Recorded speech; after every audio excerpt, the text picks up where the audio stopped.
Here's Johnny. To infinity and beyond! Ted, my boy, it's gonna be legend. Wait for it. Dairy. A man must have a code. Say my name. You in it. We have to go back, Kate. What makes you so fucking special? Dracarys.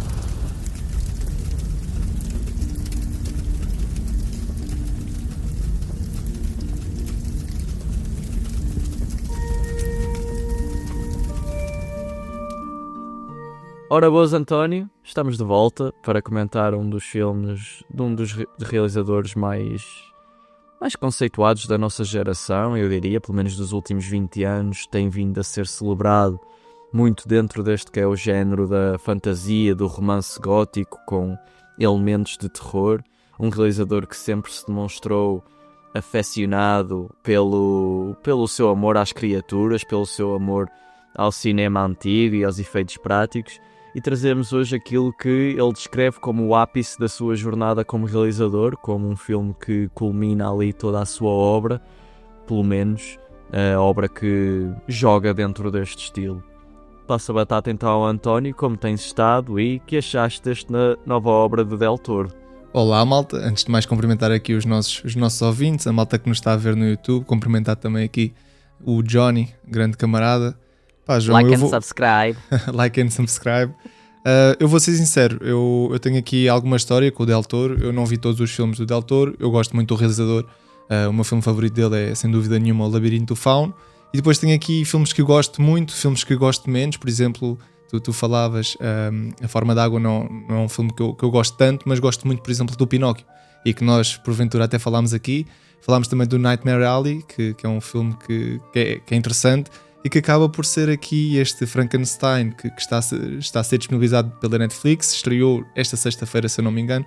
O João já viu este filme há algum tempo, e acaba por ser uma reciclagem um bocadinho sobre todas as temáticas que o Guilherme Del Toro foi compondo ao longo dos filmes, tanto seja nas temáticas do criador e do monstro, tanto seja nas temáticas que ele vem a desvendar sobre o interesse de criar aqui uma história clássica, não é? Uma história que remonta também a um eixo literário interessante. Por exemplo, o Nightmare Alley é também um filme adaptado de uma história não tão consagrada como o Frankenstein, mas também de um material já conhecido e respeitado.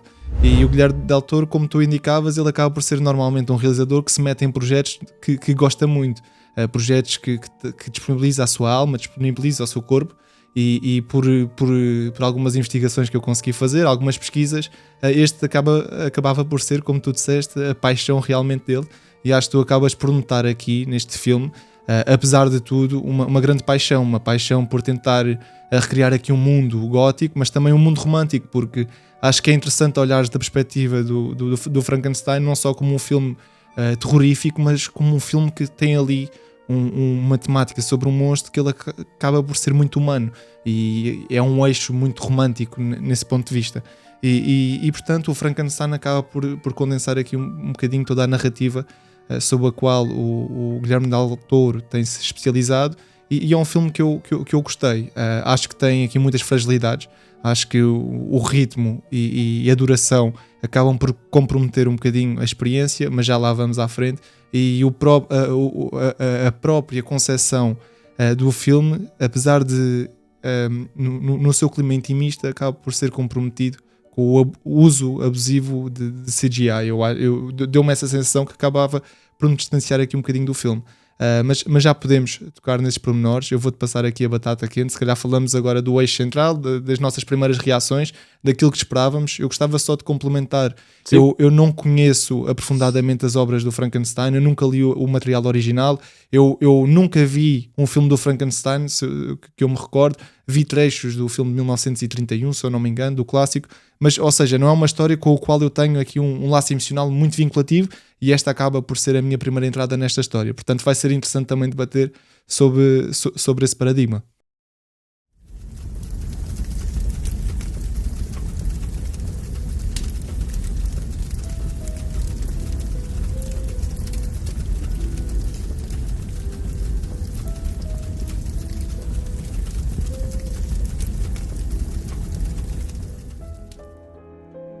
Então, António, imagina, eu, tal como tu, eu conheço a história do Frankenstein sem ter lido o livro original de Mary Shelley, sem ter visto o filme de 1937, acho que é esse o ano que o filme saiu. Aliás, costumo ver o Frankenstein em obras com as quais o Frankenstein não é o protagonista. Lembro-me daquele filme com o Hugh Jackman, que era o Van Helsing, sim, claro. Fazia uma mistela de vários monstros da Universal. Tinhas Drácula, tinhas lobisomem, tinhas Frankenstein, tinhas uma data de coisas. E eu vou conhecendo esta história quando ela é abordada dentro de outros universos. Por exemplo, há pouco tempo tivemos uma série da DC Comics chamada Creature Commandos, que tem o próprio Frankenstein e que tem como é central. Bride of the Frankenstein também, não é a noiva do Frankenstein, que no filme original é uma sequela que é feita também a esse filme. E é importante também destacar que a obra original foi escrita por uma mulher que tinha apenas 17, 19 anos de idade quando a obra foi escrita.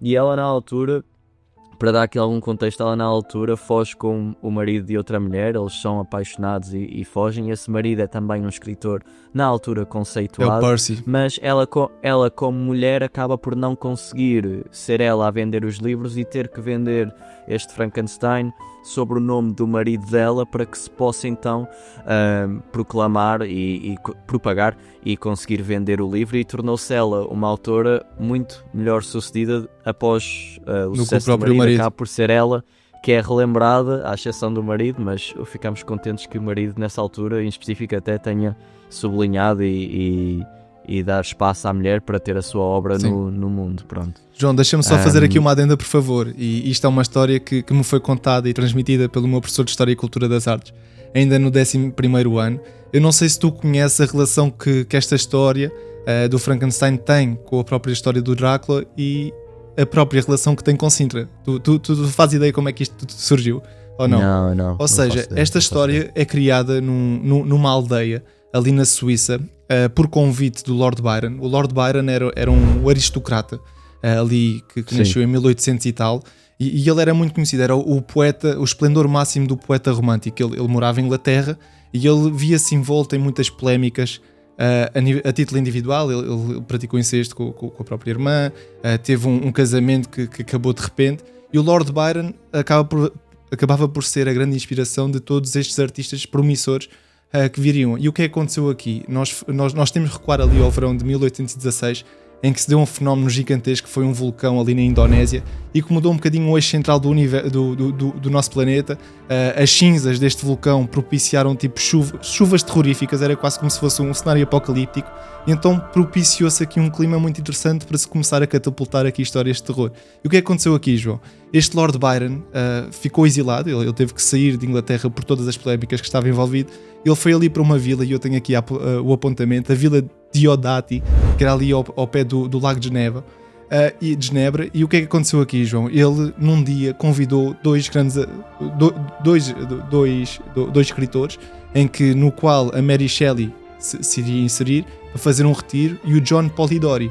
E o que é que aconteceu? Ele numa noite assim de bebedeira e de copos, com estes dois autores, mais o marido da Mary Shelley, mais o seu médico, e o Claire Claremont, como eu tenho aqui, o que é que aconteceu? Ele nesta noite de copos, ele provocou-os, dizendo: quem sair daqui com a melhor história que vamos criar neste seio merece ganhar esta garrafa. E o que aconteceu? Começou aí a história do Frankenstein, e acabava por ser concebida a primeira versão do Drácula, que mais tarde o próprio Bram Stoker iria adaptar. Ou seja, o vampiro, que era a primeira história do Drácula, apareceu nesta noite de copos, e o Frankenstein, duas das maiores obras de literatura do terror. É uma história interessante. E qual é o envolvimento de Sintra em tudo isto? O Lord Byron inspirava grande parte da sua poesia em Sintra. Ele adorava Sintra, adorava toda a componente palaciana, mas ao mesmo tempo a atmosfera ali romântica, não é? Toda aquela natureza, e colheu muito de Sintra para refletir nas suas obras, e estes 2 escritores também colheram desses ensinamentos. Portanto, Sintra, Portugal, tem aqui uma identidade também com estas histórias. Acaba por ser interessante.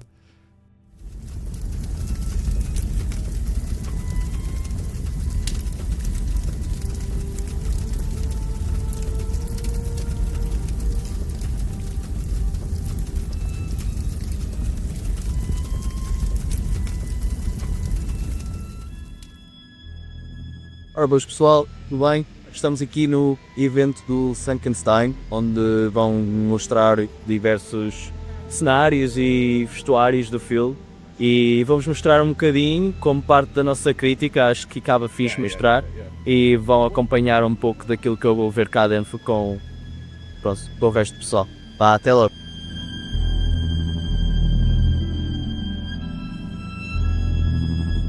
E eu entrei lá dentro, e normalmente quando tu vês vestuário e coisas feitas mesmo para filmes, elas têm um ar um bocadinho falso. Normalmente é o jogo de luzes e são as cores e o resto do cenário que complementam uma à outra.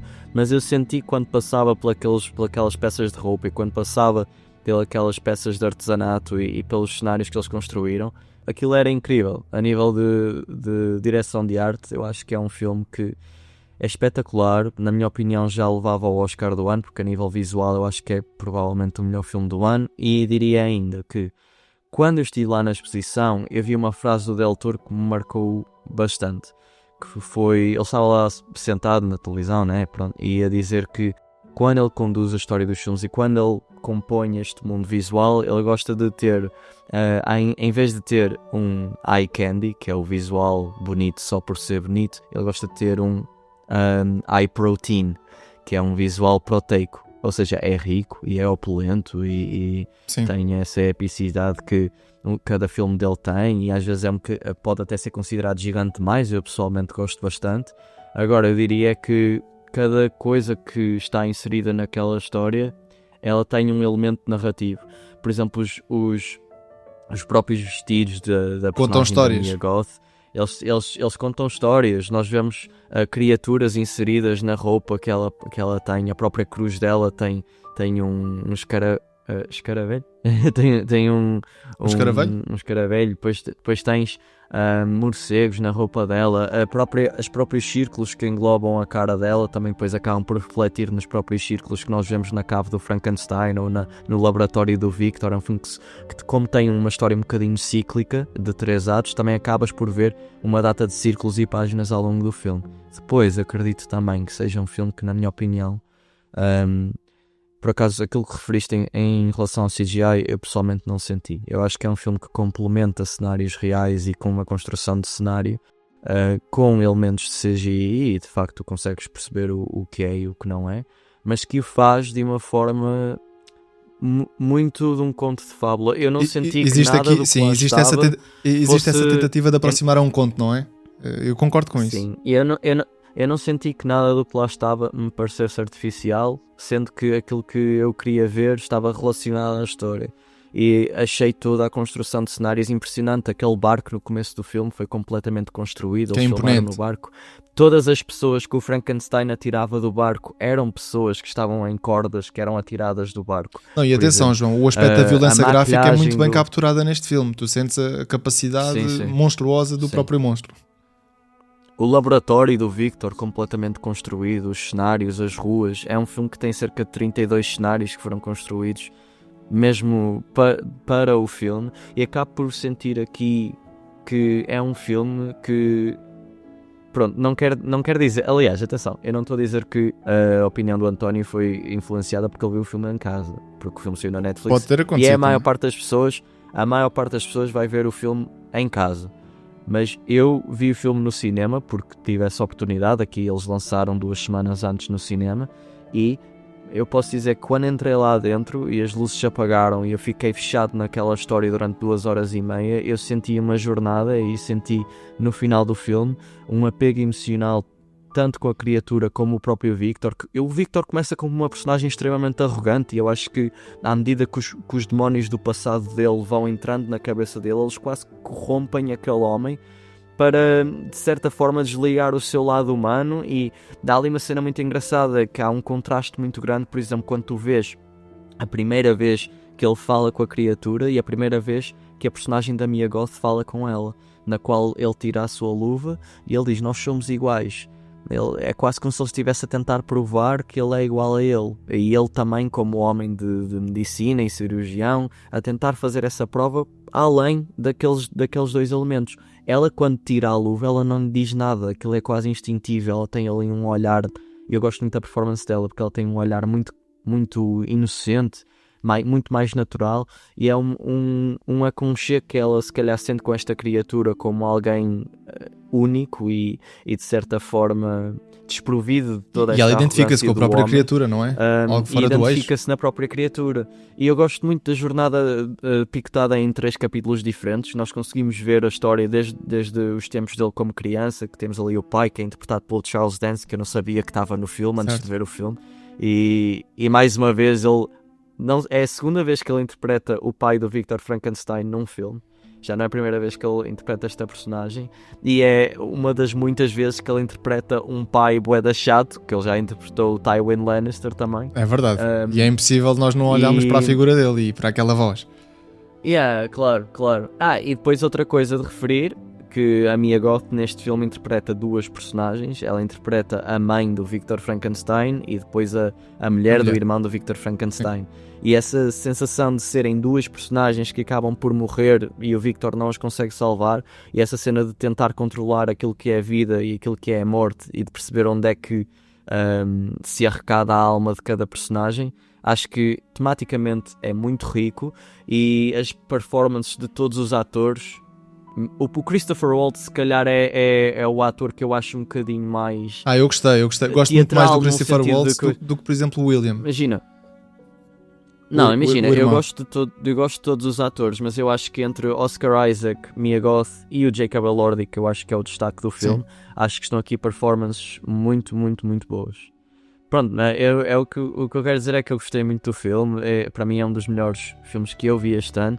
O sentimento de ver este filme na sala de cinema e sair de lá e achar que, sinceramente, é uma estupidez fazer este filme para ser visto em casa. Tipo, é um filme tão grande que tem tantas coisas na direção de arte do filme e na cenografia e pela forma como a câmara se movimenta com curiosidade por estes cenários. Ela está sempre a viajar e nunca é aborrecido aquilo que ele faz com a câmara neste filme. Sinto que é um filme que, quando nós o vemos em casa, eu não o vi em casa porque tenho receio de perder a sensação que tive quando vi o filme no cinema, sabes? Até queria rever o filme antes de vir falar do filme neste podcast e não revi porque fiquei com essa cena. Será que vou gostar menos do filme se o vir em casa? Espero que não. Eu acho que o filme tem que se traduzir dos 2 formatos. Para ser de facto um ótimo filme, ele tem que se traduzir em qualquer formato. Mas, sei lá, acho que se perde aqui algo na tradução. E... acho que se nota em todos os frames, acho que se nota a paixão dele pelo projeto.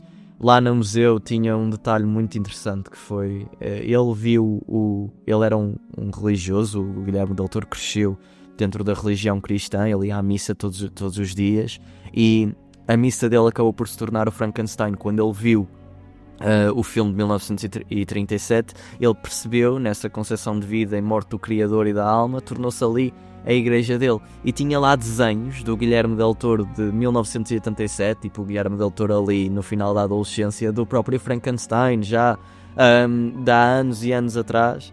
Ele já demonstra esta paixão, e acho que de facto culmina numa história que não se resolve com grandes cenas de ação, resolve-se na ideologia que é feita de uma forma muito interessante, porque o filme é narrado, mas não é uma narração de exposição, é uma narração na qual a personagem principal do filme reflete na jornada dele e transforma-se numa pessoa diferente no final. E acaba por não ser uma narração ausente, não é? Ela acaba por vir sempre à tona, não é? Que ela inicia, depois sai e só entra no final do filme, como é habitual, João. Eu tive uma experiência bastante diferente da tua. Eu acho que lá está, vê-se o amor do Del Toro por este projeto naquilo que é a tentativa de criar aqui uma história, e eu acho isto o mais interessante. Ela é segmentada em 2 partes. As partes são o ponto de vista do próprio criador, do Vítor, e o ponto de vista da criatura. E a sua camada de Qual é que humanização. gostaste mais? Gostaste mais do ponto de vista do Vítor ou do da criatura? Eu gostava de abordar sobre o seguinte aspecto. Eu acho que a parte da criação do Vítor é extremamente eletrizante. Ver ele a ficar um maníaco, a ficar compulsivo em relação à ciência, a forma como ele apresenta todos os seus objetos científicos, a investigação, eu acho que aquilo é muito energético, flui tudo muito bem. Gosto quando eles fazem aquele jogo de recuar atrás no tempo, não é? Dos flashbacks, e tu veres ali aquela parte palaciana da casa onde ele estava, em que ele tinha tudo e no fim ao cabo ele era solitário, não é? A mãe dele morre, ele tem um irmão com o qual não se identifica véu tanto. Vermelho da mãe a esvoaçar no vento. Exato, o pai dele era um sádico. E eu acho que a nível interno, da estrutura interna, quando estás naquele cenário da sala em que vês os quadros todos bem ali emoldurados, ele na cadeira, aparece uma luz, isso é muito bem configurado, lá está. Mas existe aqui uma componente que, por um lado, o Guilherme Del Toro projeta aqui um filme demasiado naturalista, romântico, com ambientes lindos, e ao mesmo tempo há aqui um polimento, pelo menos quando eu estive a experienciar este filme, que me fez aqui algum atrito, porque isto é um filme que é gótico, é um filme romântico, tudo bem, mas não sentes que a textura do filme é toda muito limpa, muito digital, acaba por ser um bocado artificial. Até os próprios, tu falavas dos movimentos da câmara, eles são interessantes de facto, mas eles parecem muito repetitivos, parece que são sempre gesticulados com um gimbal e não com a mão humana. Apesar de, por exemplo, uma coisa que eu gosto muito e que eu acabo por observar nos filmes, quando eles têm a lente aberta, e este é um filme com lente aberta, que nos deixa entrar naquele escopo do mundo, eu acho isso tão interessante, mas ao mesmo tempo a forma como este filme acaba por perder algumas texturas, o pó mesmo, aquele objeto de tu sentires o medo, porque isto não se consegue ver bem. Sinto falta um bocadinho disso neste filme. Sinto que há aqui uma camada superficial que não me deixa ir um bocadinho mais além, queria tocar nesta rugosidade da pele do Frankenstein. Por exemplo, a caricatura ou a maquilhagem do Frankenstein, para mim ainda tinha que ser mais gore, tinha que ser mais amedrontosa, tinha que ser mais forte, mais vincada. Eu acho que o ponto do filme é precisamente o contrário. Eu concordo com isso. Não tem a ver com o Frankenstein ser um ser horroroso. E não tem a ver com... E realmente não tem a ver, mas tu tens que sentir que aquilo de facto é pele. E eu não sentia isso às vezes, entendes? Eu, por exemplo, quando ele está a criar todo aquele objeto, aquela máquina, e que aparecem os relâmpagos e isso tudo muito bem, mas tu não sentes que no fogo está ali uma camada digital que, isto é demasiado. Eu não senti nada disso. Eu senti um bocadinho mesmo, deu-me ar... mesmo imerso, e senti que lá está. Eu tenho a minha opinião em relação a CGI é a seguinte: quando todo o cenário à tua volta é real e tu inseres elementos de CGI no cenário real, eu não sinto, sinto-me imerso, e acho que a textura do filme, a meu ver, e a coletânea de cores que ele emprega na imagem, acho que está espetacular. Tipo, mas eu concordo que esteja espetacular. Eu acho que às vezes é demasiado forçado, é um cenário demasiado belo para aquilo que é o mundo real, e tudo bem com isso, mas por exemplo, passando agora da transposição técnica para a transposição real, tu sentiste realmente um apego entre a Mia Goth e a criatura. Eu não senti esse laço emocional, por exemplo, e acaba por me desvincular também um bocadinho de tudo o que são as outras componentes também que estão inerentes ao filme, não é?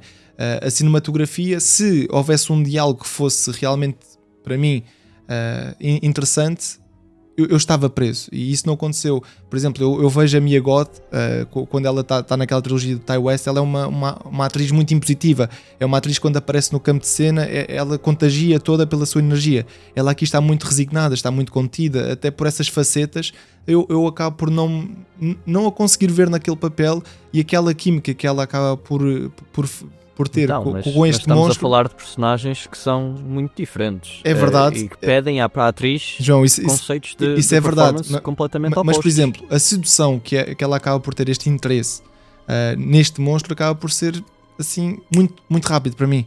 Acaba por ser... Não há aqui um desenvolvimento natural, no meu ponto de vista. Eu, por acaso, tenho muito a discordar, porque eu acho que a forma como a personagem nos é apresentada tem muita cadência. É uma das coisas que eu mais gosto neste filme, é a cadência do filme, a forma como o mundo e as personagens são apresentadas, porque repara, a personagem dela, ela é apresentada primeiro como alguém bastante bastante resignada. Ela senta-se ali à mesa, fala com o Victor, e põe em questão todas as ideologias dele, e mais tarde, quando ela é encontrada, nós percebemos que ela é uma mulher num mundo governado por homens que está a tentar encontrar, de certa forma, uma visão do mundo que é muito própria, que tem muita identidade. Ela lê diversa literatura sobre os mais diversos tópicos, ela tem curiosidade sobre tudo, o que tem a ver com a ciência e com a natureza, e quando ela encontra a primeira vez que nós vemos ela a ver a criatura, ela sente-se horrorizada não pela criatura em questão, mas pela forma como ela está a ser tratada, pelo facto de ela estar a ser coberta por correntes e por estar num esgoto, basicamente. Tanto que mais tarde, quando nós vemos lá acordar, meio da noite, a descer aquelas escadas com as velas, a ir lá para baixo, e a conexão que existe entre eles é uma conexão ausente de diálogo, mas que, na minha opinião, é fomentada através da natureza, através daquela folha que ela pega na água e partilha com ele, através dos olhares que ele partilham, através do toque. É um filme que puxa muito pelas sensações mais sensoriais no que toca a essas duas personagens. Mas essa sensibilidade é bem retratada. Eu não consigo chegar ao ponto do romance, entendes? O romance, para mim, acaba por ser demasiado projetado para o espectador.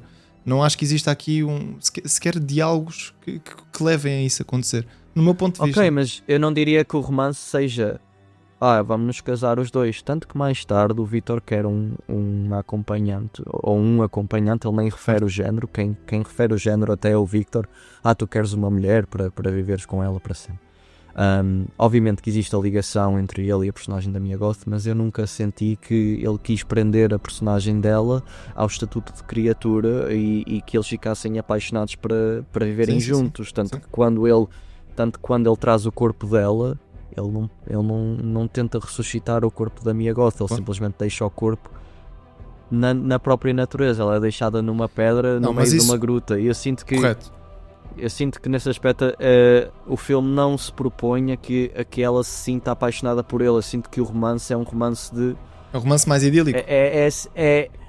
Exatamente. Ele fala, até o Guilherme Del Toro fala de ser um filme muito prosaico, muito lírico, muito uma fábula. E essa sensação de ela estar apaixonada, mas não apaixonada, olha, vamos casar e ter filhos, estás a ver? É uma paixão por dar a descobrir um novo ser com o qual se sente uma conexão. Descobrir. É a descoberta, exato. Eu acho que é diferente de um romance, diríamos, normal, estás a entender? Compreendo. Eu tive este ponto de vista, claro que tiveste outro. João, eu acho que, de facto, que o grande cerne deste filme está... Aí sim, eu sinto que resultou muito bem no grande envolvimento que o criador e a criatura têm. Eu acho que gostei muito de ver aqui a discussão entre aquilo que é a ética da ciência e estarmos a brincar com a ciência, mas que o maior pecado não é a criação. O maior pecado acaba por ser quase o abandono, não é? Porque o Vítor está a ser sentenciado não é por ter criado aquele monstro. Ele está a ser sentenciado porque o abandonou. E como qualquer pessoa, qualquer criança que nasce sem amor, está muito mais propícia a tornar-se um monstro. E a grande humanização e a grande reflexão deste filme está... Mesmo aquelas pessoas que são abandonadas têm uma segunda oportunidade e conseguem ser ainda melhores pessoas que os seus criadores. Ou seja, o cerne da questão é o ser humano, na sua essência, tem o livre-arbítrio de poder escolher ser bom ou ser mau. E o Vítor, no final, tem aquela redenção, o que eu acho bastante bonito. Acaba por ser um filme com uma transposição a nível temática muito contemporânea, traz aqui um eixo de modernidade sobre a pertença da casa, a empatia, e eu gosto muito daquele início da história da segunda parte em que vemos realmente que aqui com o Vítor, o monstro agora dizendo, vai ser acolhido ali pelo aquele lar, pelo aquele velho, vai conhecendo todas as sinergias do mundo, e ele acaba por perceber que o mundo está a ser corrompido, e ele acaba por ser depois uma consequência do próprio sistema. Ele conhece a parte boa, a ingenuidade, aquilo que temos de tão bom de conseguimos confraternizar com as pessoas, acolher, mas por outro lado, que o mundo é agressivo, até os próprios lobos têm que matar para sobreviver, as próprias pessoas têm aqui alguma malícia porque têm que matar para colher, têm que matar para comer, mas além disso, as pessoas são más. Quando vem ali um estranho, é normal que nós hesitemos. E então o filme tem aqui uma cadência a nível de uma retrospectiva em relação ao que está a acontecer de facto no mundo, bastante interessante. E aí o Guilherme Del Toro realmente ganhou aqui vários pontos. Essa parte é tão interessante. Ele acorda no meio da praia, da costa, e depois entra numa floresta. Ele pega numa caveira e olha para a caveira. Essa imagem é tão interessante. Só nessa imagem tu consegues fazer tipo uma análise para aí de 20 páginas, estás a João, ver? e estás a ver, eu aí como nós estamos, só nessa imagem, como eu nós acho estamos mais em contacto com a natureza, vamos ali para a parte da neve também, começa o inverno e ele tem que se acolher naquele sim. abrigo. Como é um ambiente mais externo, eu senti-me completamente imerso nessa parte da história. Eu acho que o filme, às vezes, quando Certo. cai naquela tentativa das explosões, do fogo, já não funciona tão bem, mas quando é num ambiente mais naturalista, eu acho que ele realmente expande-se. E aí o Guilherme Del Toro, várias palmas, e é muito interessante, porque nós não estamos a falar aqui, mas realmente o grande destaque vai para a própria criatura, para o Jake Elordi, porque ele consegue aqui criar um mecanismo que é muito interessante, que é ele está a experienciar pela primeira vez um corpo adulto quando ele nem próprio consegue andar, e ele acho que transpõe muito bem a sensação do que é alguém incomodado por conseguir fazer coisas que supostamente deveria aprender a fazê-las, mas ele já consegue. E essa Sim. parte de se conseguir movimentar, que é estranho, de conseguir falar, o próprio desenvolvimento, a gesticulação e a compreensão nasce de uma forma muito emocionante. E aí concordo contigo que é um grande ganho neste filme. Há realmente uma camada de humanização numa história que é realmente envolvente, numa progressão natural inversa. Eu acho que ele é uma das melhores performances que eu vi este ano. Eu gostei muito. Ele faz muito com os olhos até. Eu sinto verdade. que tu ficas um bocadinho perdido na forma como ele olha para o mundo, com curiosidade, mas também parece que tem tanta tristeza por trás daquilo, sabes? E dele tentar entender quem é. Eu gosto muito daquela secção em que ele começa a ler livros para o senhor velhinho com quem ele está a viver. Ele vai aprendendo sobre o mundo e sobre o ser e sobre a forma como nós seres humanos observamos o mundo. Gostei muito de tudo isso, e gosto, passando mais para a secção final do filme também, quando tens aquela cena quase de caçada, estás a ver? Que essa cena sim, eu acho que é a única cena do filme que eu acho que tem um bocadinho de terror, estás a ver? Enquanto o Victor está ali numa tenda com os cãezinhos dele, não sei o quê, e É incrível. no fundo tu vês só a figura dele, o sol já quase embora, Num grande ali, frame. em silhueta. Provavelmente é o frame mais icónico do filme, eu diria até. E para culminar nesse diálogo que eles têm no barco, que eu acho que é pautado, lá está, entre as três partes, tu começas a conseguir configurar o filme, e esse diálogo que eles têm no barco eu acho muito comovente. E acho que a escolha de deixarem a personagem sair do barco, ir em liberdade, ele ajudar o barco a ficar, a conseguir entrar em bons rumos, e ele depois sentir o calor da luz do sol no filme. É um filme que é nesse aspecto que eu acho que é romântico. É tipo, ele é romântico na sensação, estás a entender? João, mas isso revela também na forma com a qual ele observa o mundo. Isso revela que o próprio autor, ou seja, o Guilherme Del Toro, está mesmo interessado nesta obra porque sabe as raízes profundas desta obra. Esta obra não começou no gótico, esta obra começa no romântico, no estilo romântico mesmo, que veio pelo Lord Byron. No final do filme existe ali um apontamento em que há uma frase que ele colhe do próprio Lord Byron, como falávamos no início do podcast. Ou seja, o Guilherme Del Toro tem um interesse intrínseco nesta história, porque ele percebe que o Frankenstein, mais do que ser um filme gótico de terror, é um filme romântico com uma base em que há aqui uma redenção de uma história que o capital pecado é o Vítor compreender que realmente abandonou aquela criança e foi condenado por causa disso. E ele tem essa resignação de conseguir compreender que aquele monstro não é um monstro de facto, é uma pessoa como todas nós, mas simplesmente com muitas cicatrizes e manchado por uma educação errónea, não é? Como o Vítor tinha recebido o pai e replicou para o seu filho. Existe aqui uma cadência sequencial de acontecimentos muito interessante. Está, esta história cíclica que depois é Exato. refletida no próprio visual do filme. Por isso é que eu acho que é um filme muito rico a nível temático, a nível de texto, a nível de tudo. Eu gostei muito de Frankenstein, de Guillermo Del Toro. Para mim é um dos melhores filmes do ano.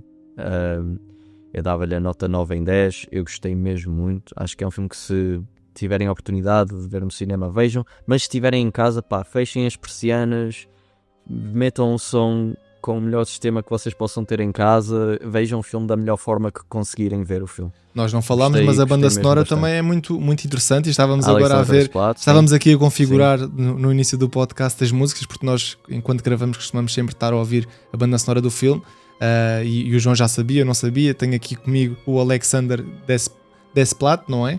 Que tinha já feito a banda sonora dos dois últimos Harry Potters, e que passa aqui o Frankenstein com um grande trabalho, uma banda sonora muito intimista, ao mesmo tempo pouco agressiva, mas que está inserida completamente no estilo romântico e por isso nós aconselhamos também a vocês visitarem esta banda sonora e revisitarem. João, eu vou dar aqui ao filme um 7 em 10.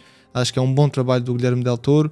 Existem aqui algumas inconsistências no meu ponto de vista, como eu revelei. Acho que o filme às vezes estende-se um bocadinho demais, mas é sem dúvida nenhuma uma obra incontornável deste realizador que depositou as fichas todas neste projeto. E eu até digo mais, é realmente uma pena que a Netflix não tenha disponibilizado este filme para o cinema pelo menos durante um mês. Uma exibição, por exemplo, nós em Portugal não temos uma exibição nos cinemas, pelo menos nos cinemas ao pé de mim não temos. E acho que é um filme que no cinema ganha bastante pela obra, pelo realizador e por toda a componente contextual que ele se insere. Portanto, 7 em 10 ao Frankenstein é um bom filme. Já falámos, resumimos aqui tudo o que tínhamos a dizer. Naquilo que é, se calhar, um dos grandes lançamentos deste ano, que vai começar agora a entrar com mais força nos Oscars. Este filme poderá estar nomeado aqui uma catrefada de prémios. Será? Vamos ver. Às vezes o Oscar costuma ser meio injusto a este tipo de filmes, mas o Guilherme Del Toro já é um convidado especial na cerimónia. Ele ganhou o Oscar pelo Pinóquio e ganhou uma data de Oscars com o Forma da Água. Eu sou sincero, este filme tem tido quase um renascimento a nível de recepção, no qual a primeira vez que ele entrou em festivais, a recepção foi semelhante à tua, estás a ver? 7 em 10, 6 em 10, foi assim que surgiu. Depois em Toronto, quase ganhou o prémio da audiência e quando saiu nos cinemas, o filme tipo disparou. Yeah.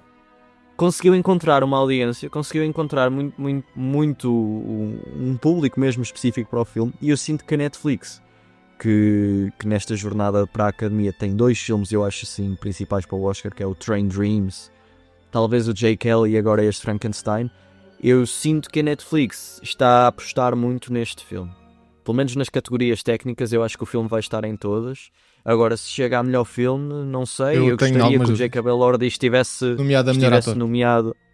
Olha, é assim, na minha opinião, merece, pura e simplesmente pelo seguinte. Em qualquer ano eu acho que merecia, mas este ano só há 3 filmes para já que eu acho que merecem estar aqui no Oscar. Nós podemos já fazer aqui uma antecipação muito rápida. Sinners estará, com certeza. Eu acho que pelo hype o Sinners vai estar nomeado a uma catrefada de Oscars.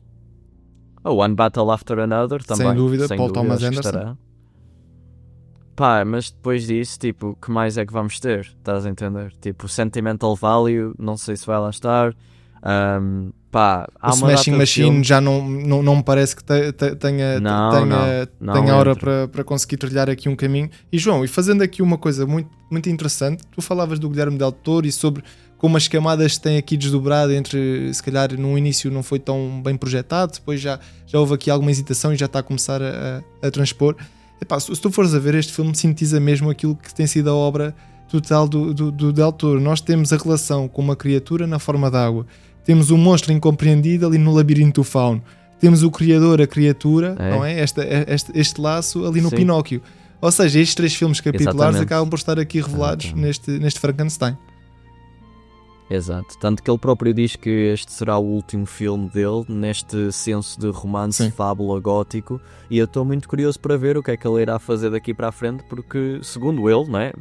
Tudo isto pode mudar, eles às vezes mudam de ideias, mas segundo ele vai ser uma coisa muito diferente, não vão ser estas cenas de fábulas. Eu acredito que ele vai continuar a estar associado a este tipo de projetos como produtor. Ele fez aquela série na Netflix, o Gabinete das Curiosidades, em que ele fomentou uma data de realizadores de terror, mas eu acredito que ele realmente vai tentar, pelo menos nestes próximos 10 anos, fazer um tipo de cinema diferente, se calhar mais moderno, se calhar mais clássico também, mais chegado ao... Exato.